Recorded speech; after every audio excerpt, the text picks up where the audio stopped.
Welcome back. હવે આગળ વાત કરીએ તો ઓમાનના દરિયામાં સલાયા જહાજ ડૂબ્યું છે। લીમાહ નજીક હાજી અલી જહાજમાં વિસ્ફોટ થયો હતો।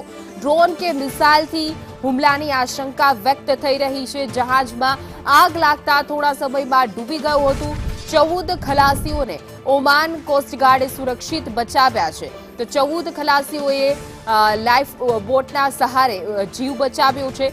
ઘટનાની તપાસ ઓમાન રોયલ પોલીસ કરી रही है। तो दरियाई वेपारीओं में चिंतानो जे छे ते माहौल जोवा मळी रह्यो छे। आज रातना 3:30 वागे अमेरिका ईरान क्रॉस फायरिंग में कहीं अमरा वाहन पर पड़ता आग लगी गई। वाहन पूरो फायर थी गयो। 14 माणसों क्रू मेम्बर था। ये लोग नानी बोट में उतरी गया।